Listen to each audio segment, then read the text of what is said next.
जब आप अपने दोस्त बनाते हैं या जब आपके दोस्त बनते हैं, तो आप देखते हैं मतलब बचपन के दोस्त तो अलग होते हैं कि वो आपके साथ पले हैं, बड़े हुए हैं, तो सही गलत का उतना ज़्यादा ज्ञान ना होते हुए साथ रहे तो वो स्वार्थ नहीं होता है। मगर एक समय के बाद आप देखेंगे कि बहुत सीधे आदमी का भी अगर कोई समझ रहे हैं, ऐसा दोस्त बन गया जो उसके तौर तरीके और उसके आइडिया ऑफ सिविलाइज्ड पर्सन में नहीं आता। तो विदुर जी ये बोलते हैं कि अगर आपका दोस्त या आपकी दोस्ती किसी ऐसे से है जिसके कर्म अच्छे नहीं हैं, तो ये मान लीजिए कि आज नहीं तो कल आपको उसमें किसी न किसी तरीके से मतलब इन्वॉल्व या तो कर दिया जाएगा या आप हो जाएंगे और उससे आपका नुकसान होगा। कैसे? जैसे मान लीजिए कि जब सूखी लकड़ी जलाई जाती है, तो साथ में अगर गीली लकड़ी भी होती है तो वो देर से जलती है मगर जलने लगती है। तो दोस्ती का भी वैसे ही कुछ है कि अगर आप बहुत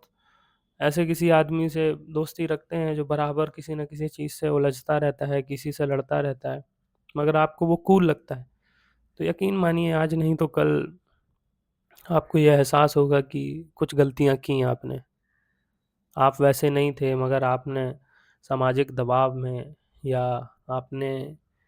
अपने कुछ परिवर्तन के लिए आपने किसी ऐसे से हाथ मिला लिया जो आपके लिए अब फ़ायदे से ज़्यादा नुकसानदेह है। वैसे दोस्ती में तो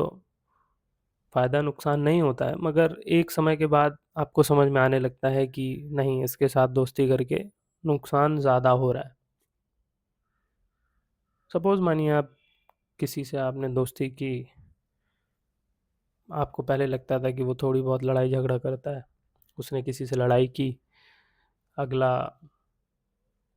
बहुत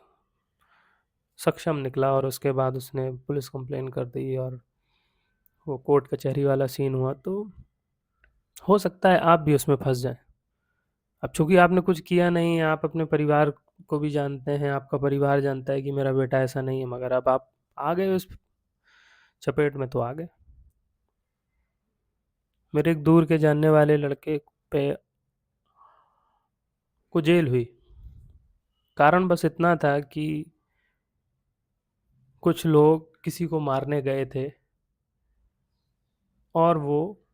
उन लोगों के साथ था और उसे कोई आइडिया नहीं था कि वो क्या करने वाले हैं। मारा किसी ने किसी को, फंसा कोई और। सीधा साधा सज्जन बच्चा, इकलौता बच्चा, और वो कई सालों की सज़ा उसको मिली है और वो बिना कारण भुगत रहा है उस चीज़ को। तो हमेशा इस बात से थोड़ा सा परहेज़ करिए कि ज़रूरी नहीं है कि जो आपसे मतलब अलाइन कर रहा हो चीज़ों में या डिफ़र कर रहा हो वो आपके फ़ायदे का ही हो, क्योंकि एक समय के बाद फ़ायदा नुकसान सोचना चाहिए, क्योंकि सब चीज़ें आपके हाथ में नहीं होती हैं, कई बार आपका परिवार भी उसमें आता है।